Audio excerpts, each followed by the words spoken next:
Hello, NABJ family. What a delight to introduce this next webinar.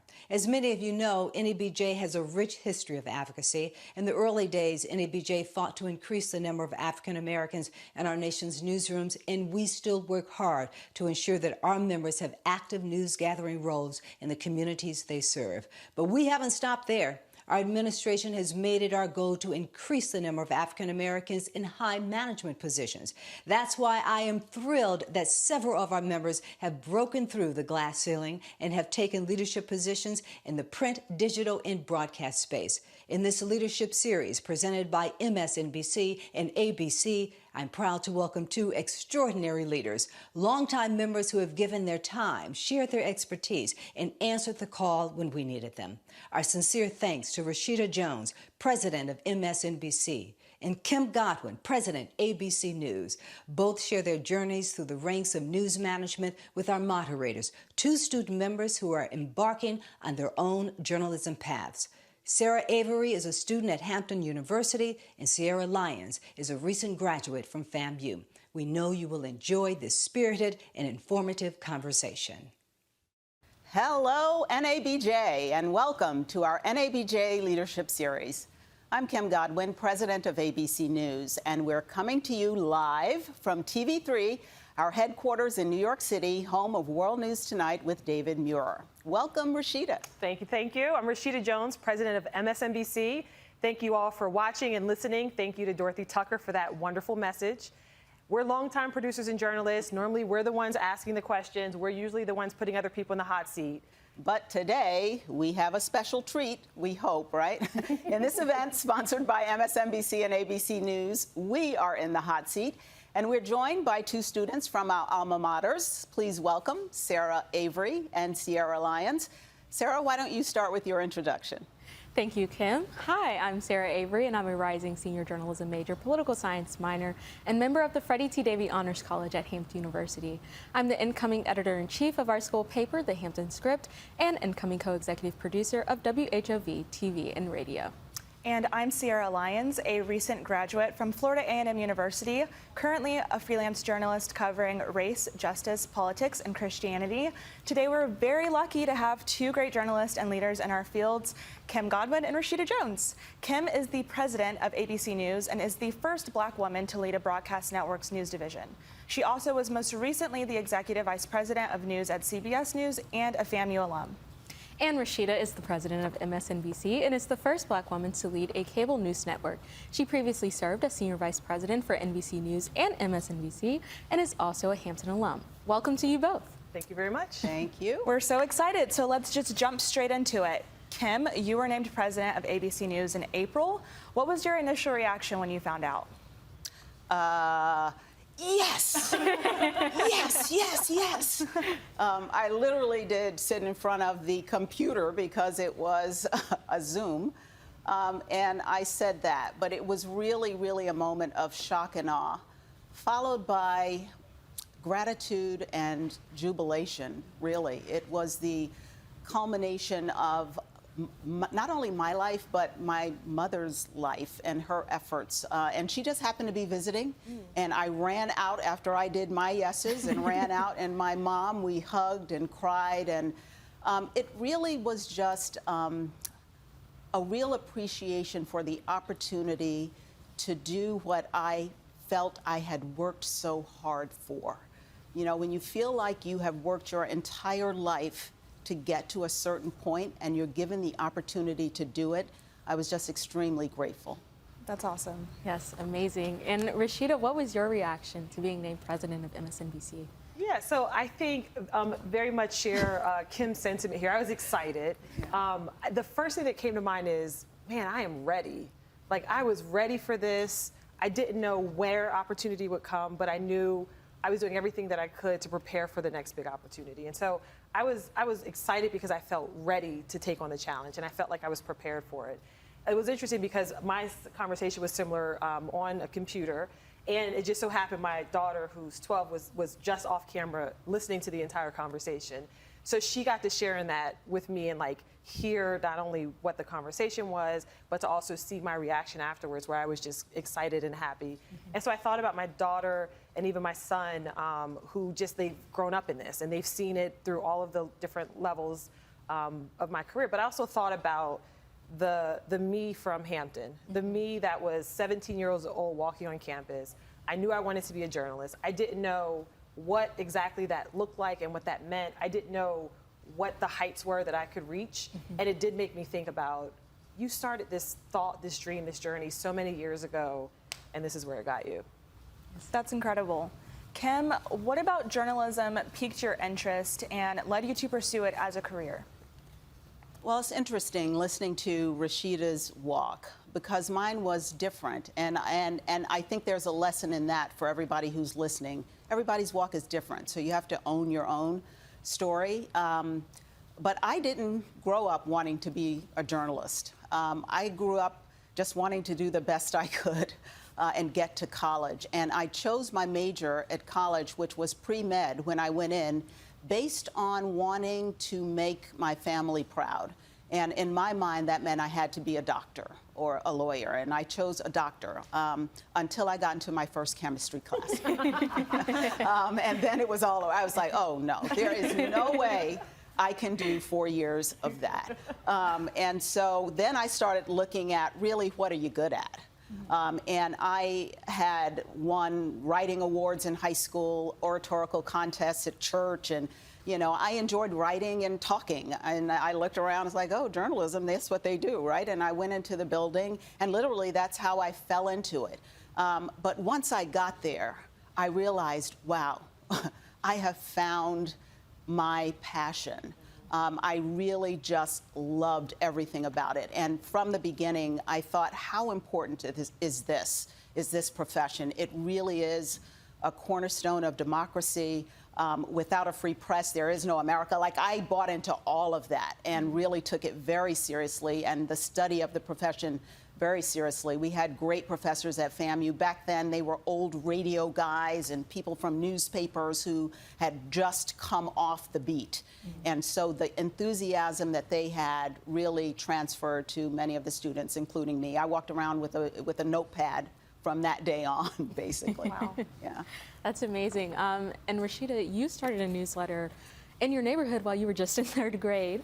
And then in high school, you joined the paper and eventually became editor. So it seems like you've always had a passion for journalism. So did you always know that this is what you wanted to do?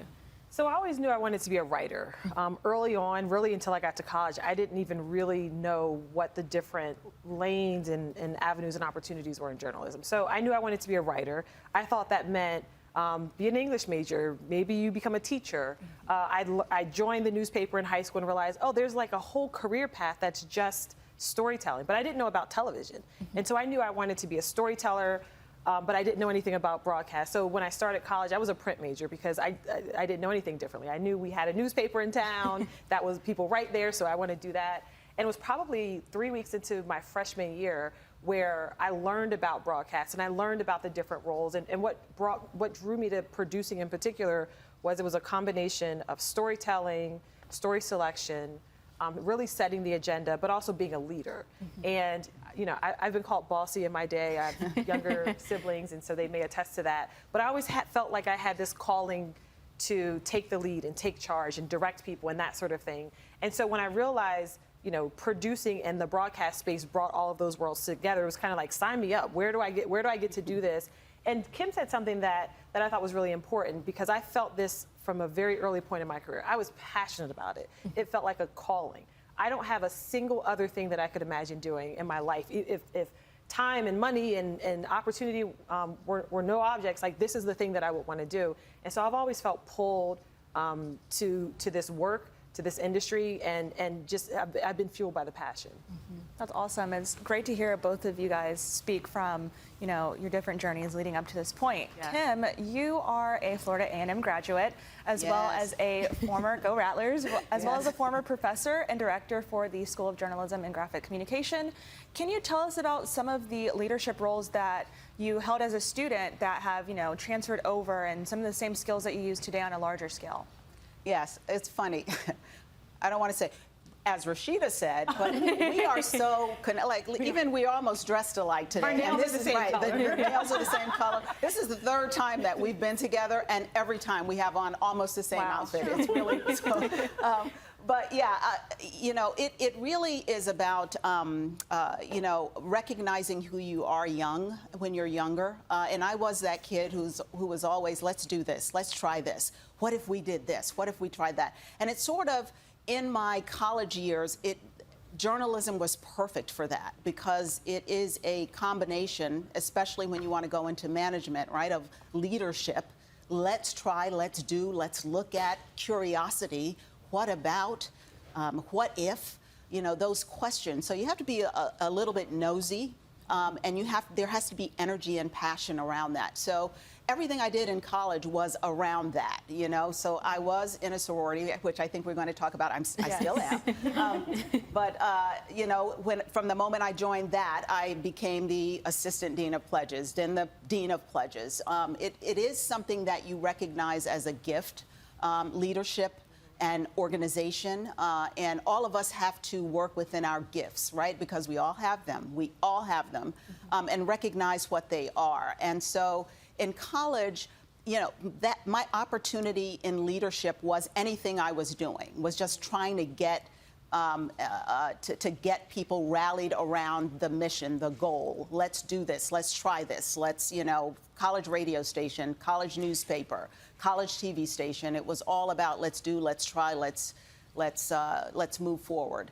So that's what the leadership was about in college. And some of it, though, is internal to yourself, like motivating yourself before you motivate others, right? What do you want to do, and how do you get there? And I heard Rashida say it, I say it all the time. It's not about everybody else. It's about your journey, right? And you putting in the work. A lot of times people look at the end goal. You've got to put in the work. And so that is where you start, is where you are. Put in the work to take one step at a time forward. Absolutely. Yeah, I completely agree with that. And Rashida, while at Hampton, you did a lot. You produced a broadcast at WTKR while you were still in school. You were a reporter for the Script, and you had a lot of internships. So how did that experience prepare you for the role that you have today? Yeah, I mean, it was my foundation. I, early in my time at Hampton, started getting internships, because I view internships as an opportunity not only to see what you want to do, but what you don't want to do. So I was able to weed out certain things, even geographically, like, you know, I did an internship, you know, in this city, and I don't really want to live in a city like this, but I like this part of the job and not that part of the job. So I was able to use those internships to kind of craft the type of path that I wanted to take, and it was really helpful to continue to steer me into the producing space. When I was at WTKR, my first you know, television job, I was able to learn so much so early and so fast. And so I started producing my junior year, and was a producer through the rest of my time in college and beyond. And I was able to, like, in a very practical way, take the work that I was doing in the classroom and practice scripts and build a rundown and all of these things. And I was writing you know, my first job was writing for the 11 o'clock news. So I could literally take my scripts from work and say, Professor, here's actually what you heard this anchor say on the news last night. And I think for me, one pivotal moment that helped guide me and change all of that was when 9/11 happened. So 20 years ago coming up, I was a senior at Hampton. 9/11 happened. I was also working full-time as, at that time, a morning producer at the station. And I was able to take everything that I had learned to date and really apply it to one of the biggest stories of our lifetime. And really not only see the responsibility, why what we do is a public service, but I was able to kind of bring all of those things together. And I think for me, as I look at my career and the time that I've been doing this for the last couple of decades, it was that moment where I realized how important it was, how important the work that we were doing. This isn't just a thing that I'm doing while I'm in between classes. Like, this is a real public service that serves in our entire community, and I learned a lot from that. Yeah. Can I add on to that, Rashida, because that is so important, what you said about just getting out there and doing it while you were in school. And we have a common denominator there, because and everybody needs to hear that. Like, you have to make a way. Right. You have to make a way. I didn't have a car, any of that. I don't even know how I got to the local TV station, but it was the same thing. I went there. Yep. And I just started, can I try that? Can I do this? Can I write that? Can I get in the control room? Like, I just talked my way in just by being there. And that is how I got my first job, too. So that is real. Like, you have to get into a space where you're really learning, and it's an investment in your future. Like, a lot of us, you know, we don't have money. I had to work other jobs that I had to make money. I had work study. I had another job at a radio station where I was making a few dollars. This was free, though, but it was an investment in my future, and you have to do that. I had a car that was 20 years old with no radio. So I know, and you're exactly right, because sometimes you have to sacrifice. And I remember thinking at that time, like, I love this producing thing. I am not making any money. Right. I cannot pay my rent with just producing, but it's worth it, and I feel like it's my calling. And like I said earlier, I can't do anything else. So if it means getting a part-time job at the local mall, and I'm like producing the news and then folding clothes at the mall, it was that important to me because I needed to invest in it, and it was like I needed to pour myself into it and see where it went. Now, I also heard that while you were producing a show for 9/11, you slept on the floor at the edit bay. Is that true? Well, you know, it was a time where, and Kim, I'm sure you can appreciate this too. When the thing happened, everyone just went to the station. Like, you didn't have to be called, you didn't have to be asked. You want to be a part of it, right? And so at the time, I was the morning show producer, so I'm done at 7 a.m. or whatever it is. I go home. I see this thing has happened, so I go back in. I had been up since 10 p.m. the night before because I was producing the 5 a.m. show. But I couldn't not be a part of the coverage. I couldn't not do my part. And so by the time you go through 24 hours of rolling coverage and not sleeping, and I just wanted to be there. Like, you know, Kim kind of talked about being, you know, kind of when the opportunity arises and stepping up. Like, I felt like I'm not leaving this building because if in 2 hours there is a need for someone to run scripts, write scripts, produce in the control room, I want to be available to do that. And so I wound up just crashing in wherever I could take my coat and ball it up and make a pillow out of it. And I'm here. It's like I'm not leaving until we get to a point in this story where I feel like my presence isn't needed 24/7. And I learned a lot from that. Absolutely. Yeah. I was in Atlanta, and I ran to the airport, rented a car, and started driving to New York. So when she said, you want to be a part of this, you get to the story, that's what I did. Yeah. I just started driving to New York. It took me 17 hours or something to get here because I was in the car by myself. My family was mad at me, like, are you crazy? We don't know what's going on. It's dangerous. But I got here to New York. I'm from New York. I parked the car somewhere, and I ran up into WNBC's control room and sat there for the next 2 days. Wow. It's the same thing. The bigger stories, you want to be a part of it. But it's that passion for the profession. I always say, if you're not passionate about it, you're going to be found out. Yep. Like, it's not something you can fake in a newsroom, because when we see a story happening or something that we need to rally around and report, we're all going to jump in. And if you're sitting in the corner, like, you know, doing something else, And you miss those opportunities. Yeah. You miss an opportunity to learn from it, to build from it, and to be present. So when the next thing comes up, people look at you and see, okay, that's the one that jumped in and drove 17 hours. I don't even know if you work for us, but you get in the control room and let's go. Like, that opens up opportunities. Yeah. Definitely. You can hear the authenticity of both of you guys' passions with making sacrifices to make the stories happen. Now, you've both had many different career changes in between your starting point and now. Starting with you, Kim, can you tell me about some of the lessons you've learned during those transition periods in between roles? A million lessons, and try to boil them down. Yes, I've worked at 9 different television stations around the country, all 3 networks. I've been in the business almost as many years as Rashida is old, 37 years. And if I add my college, it's 39 years.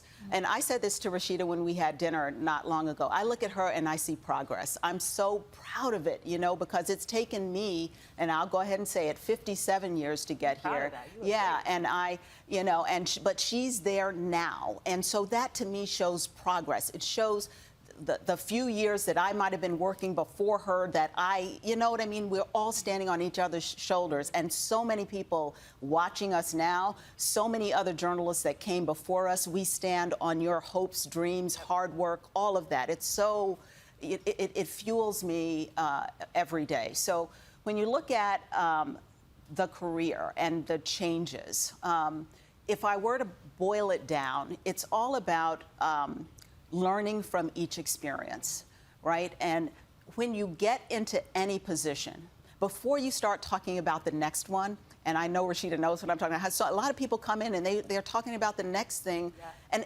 of course you should dream big, but do what you are assigned to do today to the best of your ability. Right. So I knew that I wanted to be a news director at some point, and it's amazing to me that at one point was my goal. And to see me now, like, it brings tears to my eyes, because I didn't even know as a kid to think that big. Yeah. All right? All I wanted to do was be a news director. And thank goodness the universe thought something else, right? But before I got there, I knew I had to, be a good reporter, be a good writer. Then I needed to be a great producer, and I needed to be a great executive producer, and I needed to put on great shows, and then I needed to be an assistant news director. But I wanted to do each one really well.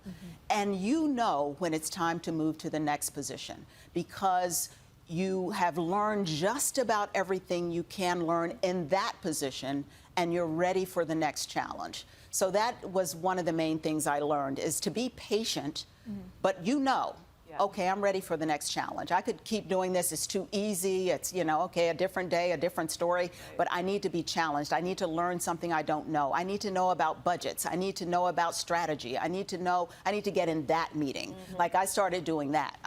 Okay, I'm over here, but I need to get in that meeting. Right. And so you start building upon that.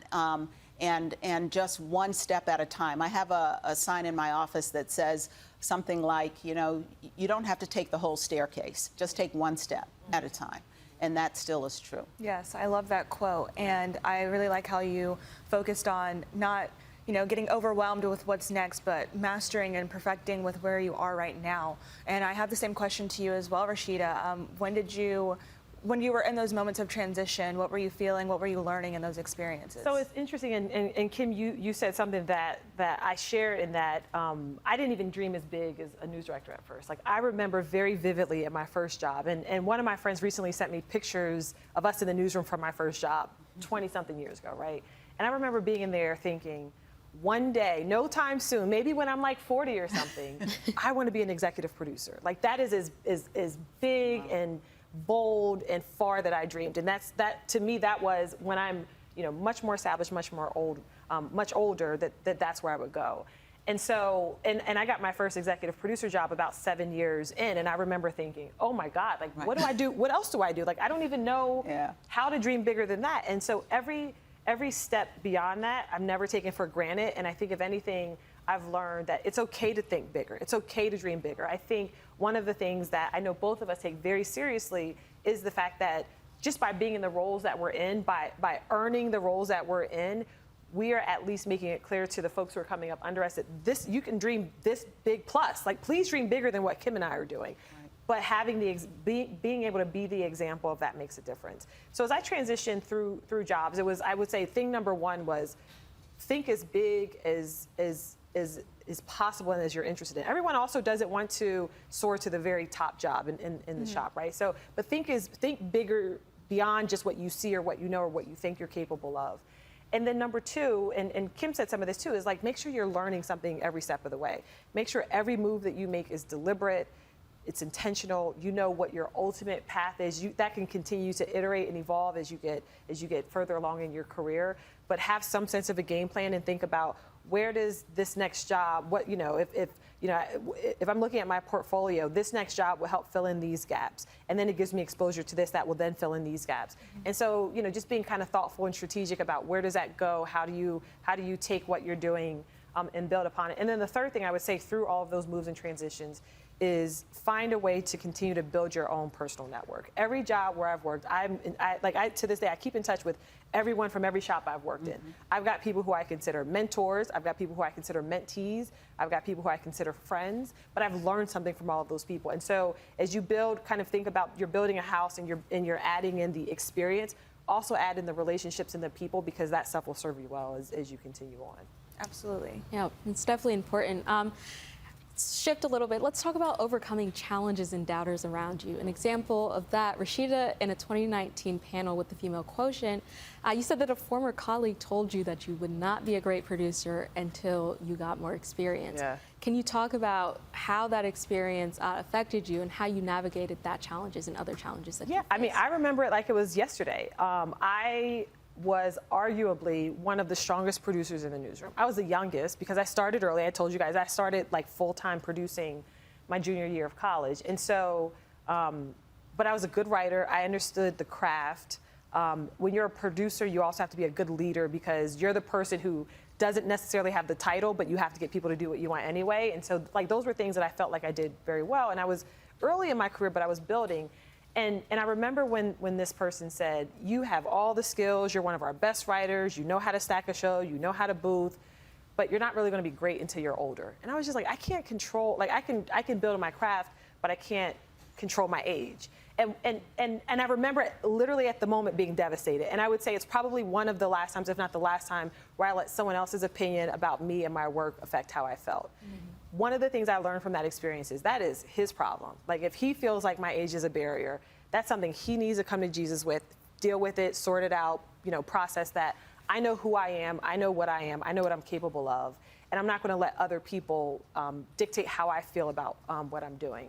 And so like, the biggest lesson there was you can't let someone else's perception of you, even at this level. There are people who don't necessarily love the fact that I'm in the room, that I'm running this meeting or I'm doing this thing. That's their problem. And I don't I feel like you can't let someone else's barriers create barriers for you. Mm-hmm. Definitely, that's remarkable advice. Kim, would you say you have any examples as she gave of just people doubting you, or even in your position now that you've had to overcome? Yes, yes, and yes.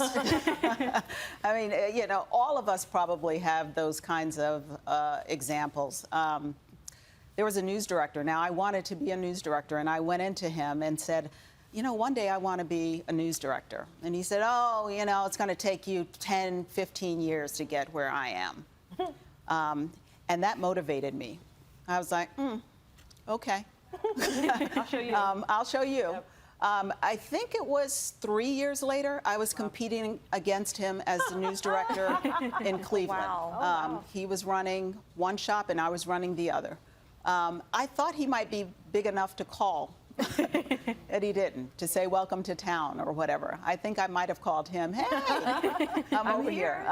But yeah, you can't let those things deter you from what your goal is. And it's not always easy. I mean, things like that do hurt, right? And they do make you want to, they make you, go home and, like, okay, well, but you got to pick yourself back up. I was reading a book this morning, and the common denominator for people who make it, who excel, is just the ability to keep moving. Mm-hmm. I always say to myself, keep going. If you trip and fall, get yourself back up and keep moving. Like, it's harder to stop something in motion, right? Momentum. If you have momentum, it's harder to stop you. You gain more momentum.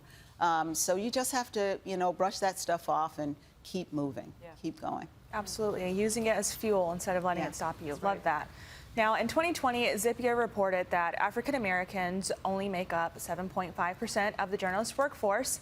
The same report found that women make up 50.5% of the workforce. Kim, as a Black woman in this industry, what words of wisdom would you give to Black women coming behind you? It's something that I wish I had known when I started, and that is, one, own your story. Own who you are. Because that is your value in a newsroom. No one else has it. No one else has it. No one was raised the way I was by the people that no one went to the same church. Nobody has the same siblings. Nobody, everybody's story is different. And that is your value around the editorial table. So if you are a trained and studied journalist, part of it is just talking about the stories that we want to tell, right? And so your your life experience is just as important as anybody else's. It brings a different perspective, and that's an important part of the conversation. And many times, especially when we're young, and I know I was guilty of this in some ways too, you're sort of shy about talking. You're like, oh, well, maybe, oh, that person said this, so I can't say that. And there's a way to be respectful of the conversation, right? But you don't have to fear the conversation. You don't have to bring anything extra. You can bring your point of view. And that is, I think America is learning that. We need everybody's point of view. You know, Martin Luther King Jr. once said, you know, your subject and verb don't have to agree for you to serve, right? It's the same around the editorial table. You don't have to come with any special degrees or any special anything. You can say, you know what, we were talking about that today, or I don't quite understand that, or from my perspective, think about it this way. The number of times that I've learned something in a newsroom from somebody else by just listening to their point of view, that's important. So own your story. From the moment you walk in there, you bring value. Yep. You bring value. And the second thing is trust your journey. We've had this sort of saying going on this entire conversation that don't think about everybody else's journey, trust your own. And sometimes your journey might go left, it might go right, it might go up, might go down, you might stumble, you get up, you know, but trust it, just keep going. And usually you get where you're going. You know, if you know what the goal is, trust it. It's okay. And when you're young, I look at it and go, you know, people, oh, should I take this job? You know, I'm like, how old are you? 29. Okay, you have 32 years more to work. So what? Right, at least. So it's okay if you decide to do this for 2 years or 3 years because you can pivot. Like, that's the great thing about journalism, and especially all the platforms that we have now. There are so many ways you can go and so many things that you can do that if it feels good to you and it feels like you're going to learn something, trust it. It's okay. I love that saying, keep going. Yeah. Just persevere. Yeah, that is amazing advice. Rashida, growing up, you said that you were constantly one of the only Black students in your classes.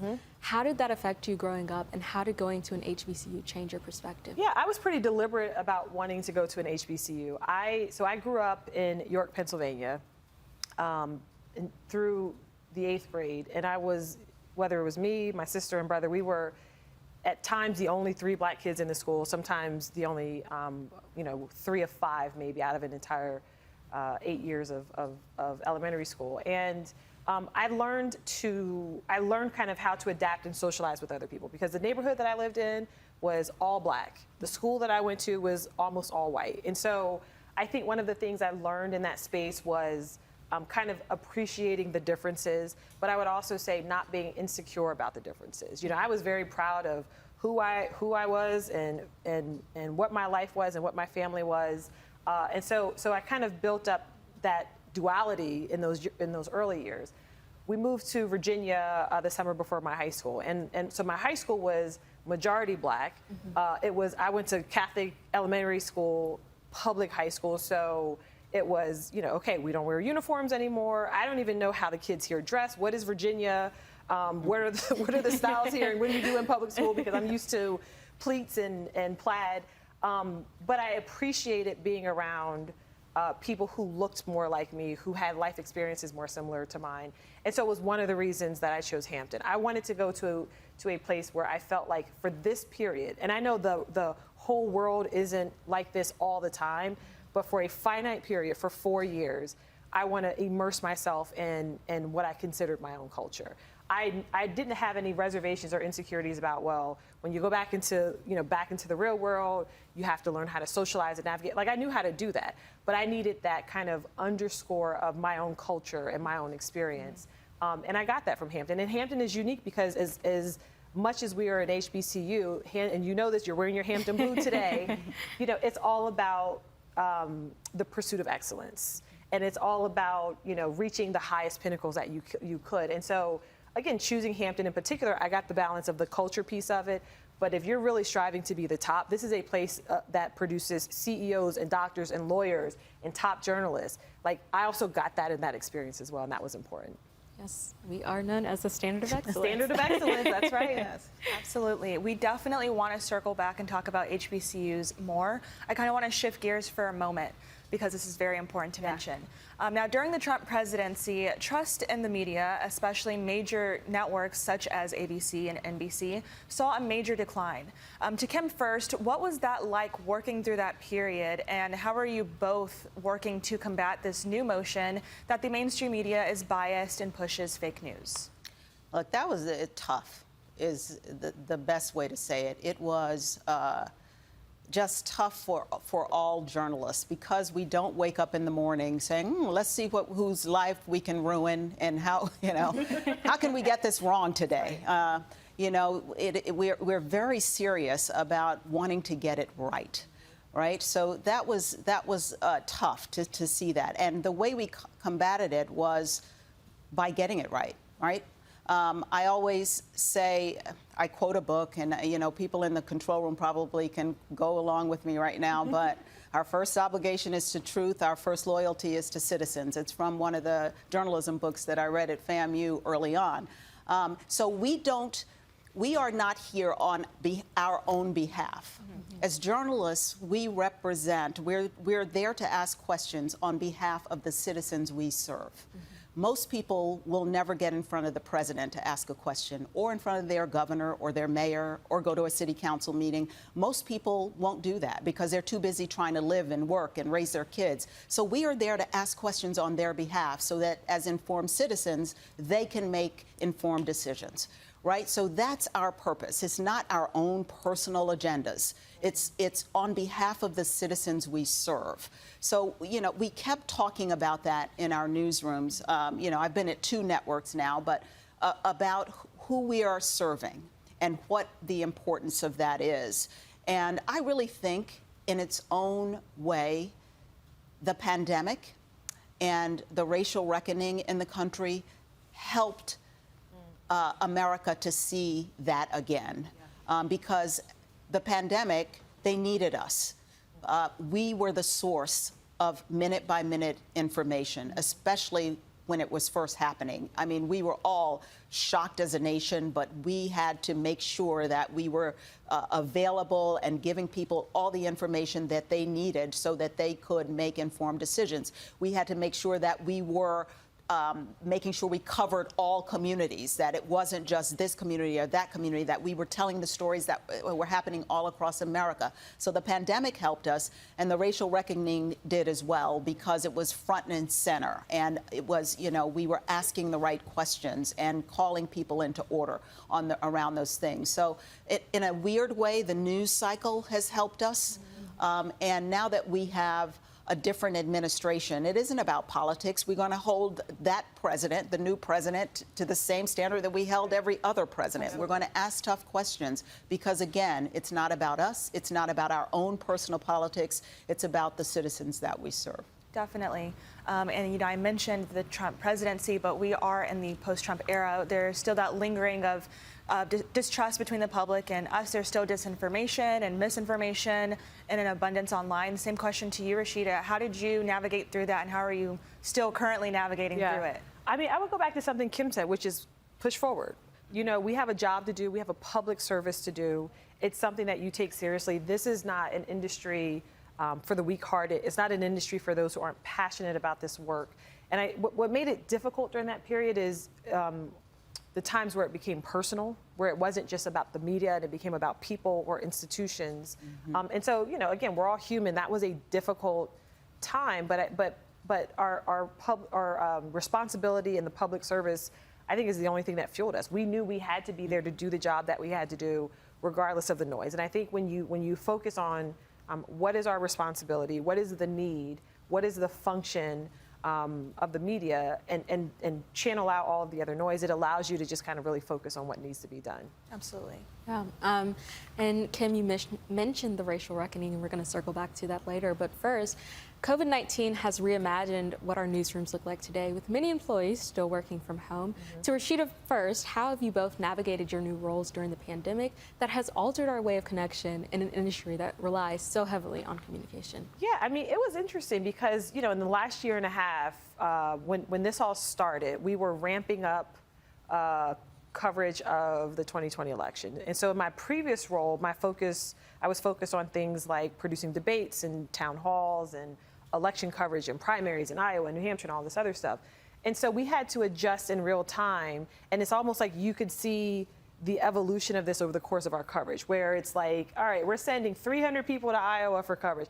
Okay, let's cut that to like 100 people. Maybe we just go with 5 people, right? Like we had to adjust all of this stuff in real time. And what was particularly challenging in my previous role is because in a lot of ways we were the last line of defense, we still had to have a way to function in a newsroom. We still had to have a way to cover these major events. We still had to have a way to get on the air if there was a special report or breaking news or something like that. And so we adjusted and created systems along the way, but we were still there. Like we can't, your favorite local network can't just shut down because it's like, there's a pandemic happening, guys. We're going to take some time off and try to figure this out. We had to kind of, you know, as we like to say, change the tires while the car is moving. And so that was a difficult period. And then you add in the fact, and Kim and I both had this experience of changing roles in the middle of a pandemic. For me, you know, I think, you know, I didn't have some of the challenges, you know, I don't want to speak for you, but some of the experience that you had in the sense of you changed organizations. Yeah. I was a part of the same organization and changed floors. And so, you know, I think when I think about my transition, it was easier because I was a part of the same organization. I've been part of that I've been part of the NBC family for 8 years plus, and so it was more of a smooth transition because I was changing roles, but not companies. I knew the voices, I knew the people. If we hop on teams, I know this person's function and that person's. But I think Kim, you know, had a bigger challenge that obviously she's been very successful at already because she's learned an entire new organization. Yeah. Learning. No, it's a great team here. But Rashida, you're right. You know, I started the pandemic at CBS, and at CBS, that was the first network to shut down within hours because, you know, there was case after case after case. Like it was one of those, is this really happening? Yeah. And then, you know, everybody home and the network had to keep functioning. And at the time, I was leading that effort as well, you know, because I was head of news gathering. Well, that's what we do. And so that team, we rallied together and kept the network on the air, much like the other networks did, right? But then, okay, you know, rewind 3 months ago, I changed organizations, and I know no one over here, you know, at ABC. I really didn't really have a relationship with anybody, and it was a good thing, though. It really was a good thing for me. One, because I love people. And I wanted to get to know the people of ABC News, and I admired their work. And so it was more like joining a team, sort of being the coach of a team that is already doing well. But the challenge for me is getting to know the people, you know? So I love getting to know the people, and then the challenge is getting to know the people. I'm still frustrated by that because, you know, on a normal day, I could walk the building and just say hello and, you know, shake hands and smile at people. Right, there's no water cooler, right. And so now I have to make the extra effort to do that while learning ABC News, while learning Disney. So it's challenging, but the fact that I do love that, you know, getting to know people, and that, you know, I learned this early on, and I will just say this. I learned that as a quote unquote leader, but anybody, right? I learned that when you ask someone, how are you doing? Wait for the answer. Just wait for the answer. And that is a way to connect with people in a real way, even if it's 2 seconds. If you look in their eyes and say, how are you doing? Without, how you doing, right? You look and they say, I'm good. You're like, oh, great. Sometimes, though, they don't say that. And that's how you get to know people. I'm worried today, you know, my kid is sick, or this is going on, that is going on. That's how you connect with people. And I'm authentic in that way too. I've been that way since I walked into ABC News, my whole career. It's just, if you ask me a question, I'm gonna give you a real answer. And I started my hello here at ABC by just telling my story in all its authenticity, in nothing to hide. And my message was to everybody, be your authentic selves as well. So awesome. you have to put in the work, though, in order to get to know people. And all of us, you know that, is you have to put in the work to get to know people during Zooms. Yes, yes. I know we all have Zoom fatigue probably at this point. Now, there has been so much learning and growth that you guys have both mentioned, you ladies have both mentioned. I want to shift gears because we mentioned it before, but in the past year, the country has faced somewhat of a racial reckoning in the wake of the deaths of George Floyd and Breonna Taylor, and with the protests that happened last year. Now, as Black journalists, what are some of the difficulties that you've faced covering those topics? Kim, if you would like to take the question first. I think we first had to admit the emotional tolls it took on us personally. Like, I just, you know, I had to embrace the fact that I was hurting because I was going home to a Black family, you know, and Black men in particular. I have a husband, I have a brother, I have uncles, I have, you know, just men around me, but then Black people, when you look and understanding that the fear was real, having been stopped myself, having had guns drawn on my car myself in the wrong neighborhood at the wrong time because I was driving the wrong car, you know, a BMW, what are you doing? Like, I live right there. And so those real things you had to acknowledge. Like, for so many years, I think, we were trying to push past that, you know, and cover it, but it doesn't matter how we feel. And I think, you know, we had to take a pause and say, you know what, this hurts. And say it out loud to the organization and have that conversation. And, you know, I've had that conversation both at CBS and at ABC to talk about and allow people to express themselves. So that was a challenge at first, is sort of acknowledging your own pain, and then sort of how do you turn that into real stories that can help the audience understand. So it's facilitating conversations, I think, was really important early on. I agree with all of that. And I think for me personally, it was also the experience, and I've mentioned this before, you know, I have a Black teenage son at home, right? So these things would happen. I'm seeing, you know, this person on the screen who looks like an uncle, a brother, a cousin, a nephew, a son, and having to balance how I feel as a human, but also how I feel as a journalist. And that was tough, and especially, you know, in an age where my son might be seeing some of these videos before I get to it. He may be telling me about a case or a situation that happened, because all of this stuff shows up on TikTok. And but what I did experience, and I think a lot of organizations experience this, it's not only dealing with it as a human and kind of having that license, but I do feel like it was a little bit of a page turn, and organizations sought out the life experiences of people. We were having more conversations where we were driving it, and you know, how do we as Black leaders be part of the solution, where maybe that door wasn't as open before, and I think it just kind of in a lot of ways ripped off some barriers and band-aids where we were able to, and you said this earlier, like, bring your whole self to the table, be your authentic self. Like, it is okay to talk about the fact that I'm scared for my Black child. It is okay to talk about the fact that, you know, this Black woman experienced this thing that she shouldn't have had to, and she experienced it because she's Black. Like, it made it, you know, I won't say it made it okay, but it opened the door for us to have a little bit more license to talk about the entire scope of who we are and what our life experiences are, and what that looks like and what that feels like. And I think, you know, I've seen across the industry, organizationally, people, you know, these are conversations that, you know, a year and a half later, we're still continuing. Definitely. Those conversations are very important. Yeah, it's very important conversations, personal connections to those stories. And these are conversations that I've had at my internship over the summer, where we talked about our personal connections Right. to this movement and how it's made us feel as journalists. But we're going to pivot a little bit. You guys talked about leadership and planning and organizing. Yeah. What is your plan for the future of MSNBC? Yeah, I mean, it's an interesting time to lead a news industry, a news organization, because the industry is changing so much. It's changing fast. Eyeballs that used to be on your television screen are shifting to other platforms. And I think we're all looking at ways to of how to adjust to that. And so, for my organization in particular, a lot more focus on streaming, on digital, kind of, we're not moving people to these platforms. They've already moved, and we want to bring our brand and our content and show up where they already are. So a lot more focus and investment there. A lot more focus around just kind of how do we get into some of these other communities and tell stories that are more reflective of the world.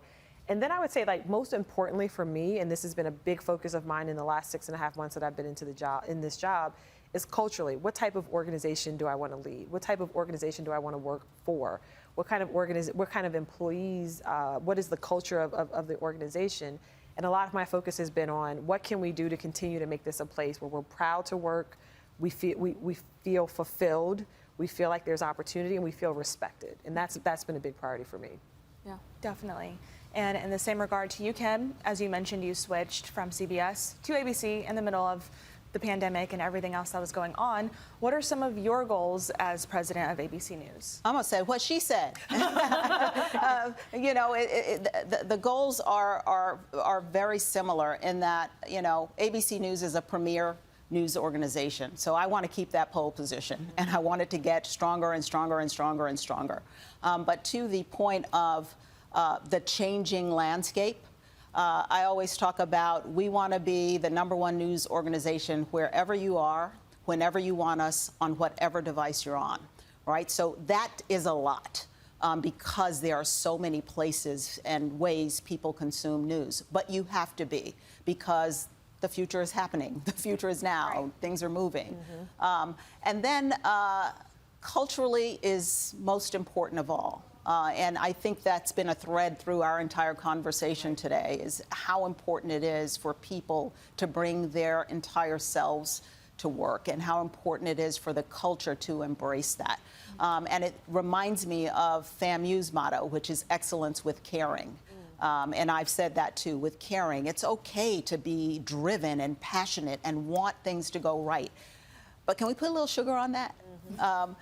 It's okay to be kind at the same time. This is what happens when you put two moms in charge of names. Right. Exactly. All right, so we are going to turn to some of our audience questions. This question is for both of you. What was the toughest part of the transition into your new role? Rashida, if you'd like to start. Yeah, I mean, the pandemic made it challenging, and just trying to figure out how do you transition during just a difficult time in that way. I think for me, one of the biggest challenges, it's a 24-hour network. That means we're always on. And I couldn't figure out, like, when do I actually not watch TV and sleep because we're always on television? And then it was, the last thing I would say is, I transitioned, my official first day was February 1. So just after the inauguration, but we were also dealing with an impeachment hearing. January 6th had just happened. And so the news cycle does not stop. The news cycle doesn't say, all right, these guys are getting adjusted and they're meeting people and they're getting right. used to things. Let's chill out for a few weeks and give them a chance. And so we were, I think with both of our timelines in particular, hitting the ground running with doing our day jobs, but also transitioning into these new roles. Yeah. Yeah, a newsroom is a newsroom is a newsroom, right? So if you have been in a newsroom for a while, you can sort of get in there and you know what's happening, you know the questions to ask. So that's the easier part of it, is talking news. It's all the other things, getting to know people, getting to know systems. And I feed off of collaboration. I love the energy and collaboration and ideas bouncing around the room and walking and bumping into somebody and asking them something and getting an idea and, that kind of thing. And so there has been a first of all, if I bump into somebody, hi, who are you? I'm Kim. With the mask, I bump into them the next day, I still don't know who they are, So that's been very, very challenging. But you just have to keep going. Yep. You have to keep going. The theme of the day. Yeah. Definitely. Another audience question we have for each of you is, how did NABJ impact your career and your life? If you want to take it first, Kim. Oh boy, I almost started crying when you said that question.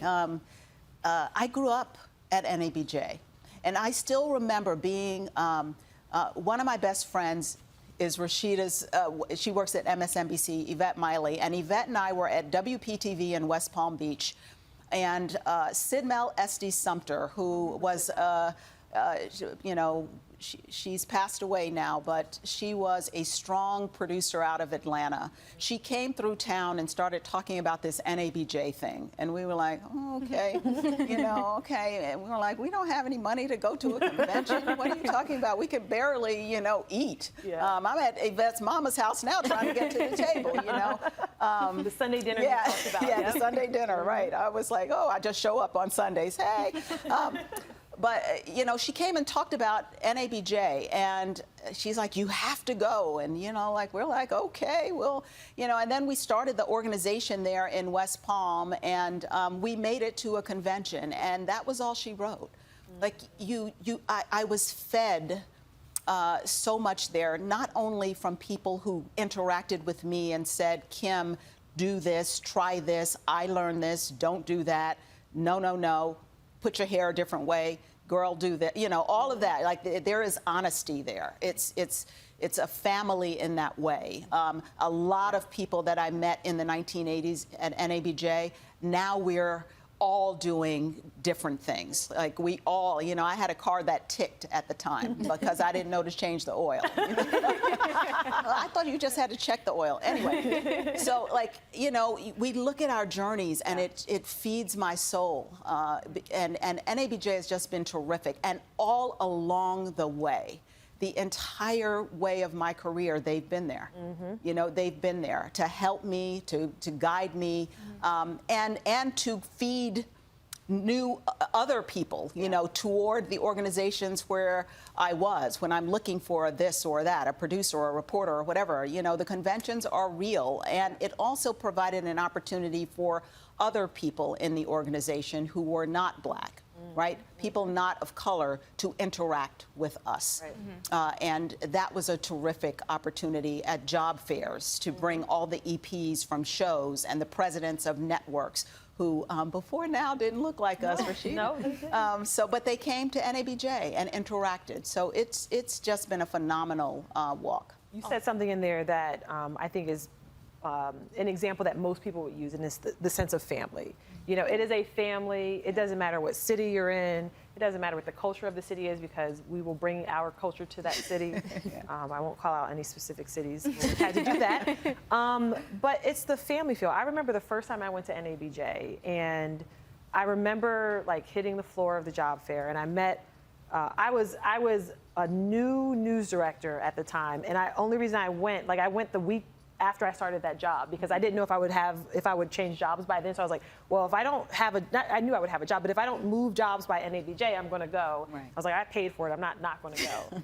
And so I hit the floor, and I remember meeting Michelle Miller from CBS.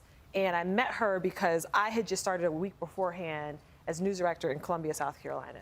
She worked there at some point in her career. And, like, in 10 minutes, she was like, let me introduce you to this person. This person you should know. She's a new news director. Oh, she's the new news director. And I was just like, what is this place? Like, what? Like, I had no idea people were, like, this experience happened. Yeah. And I've been hooked ever since. And it's because of not only the connection, everyone is there to help each other. Everyone is there to mentor. Yeah. They're there to network. They're there to grow. They're there to commiserate. They're there to give advice. But it's a family, and it's like you go for that period and you leave feeling filled. You feel full. You feel fed. And it's like you can't even really describe it. When I try, you know, we're talking about it now, but when people ask about it, it's like you just have to go. Like, you just have to go. Yeah. You have to experience it yourself. Awesome. I haven't had the opportunity to go to NABJ in person, but hopefully COVID will be gone next year. You have to go. We will get you there. We have to sponsor you or something. Absolutely. What is one tip that you would give to your younger selves? Rashida, if you'd like to start first. Dream bigger. Dream as big as your heart desires, as your imagination desires, and then take yourself 2 steps beyond that. Wow. Yeah. Kim? It's the same. Dream bigger. When I think about my walk, I didn't even know to dream this big. and you should. You should. Awesome. I do have one more final question if we have a little Yeah, bit of time. please. You have the same name as a famous actress. Have you met the other Rashida Jones? And if not, do you plan to meet her? So we haven't met in person. We've exchanged a couple emails. People tweet me all the time thinking it's her and vice versa. It's interesting. Somebody tweeted me today saying that she was directing a movie about a book that I'm currently reading, and I'm just like, what? Why do our universes just keep mixing? But no, she's been very sweet and supportive and a cheerleader. And next time I'm out west, we're definitely going to link up. Yeah, I remember when you were announced as the president, and on Twitter, people were confused. Oh yeah, they were like, "Since when is President Jones' daughter on news?" Yes, I'm very well aware. That's so funny. Yeah. Well, thank you both so much. This has been an incredible experience hearing from both of you. It's been an honor and a pleasure to speak with both of you.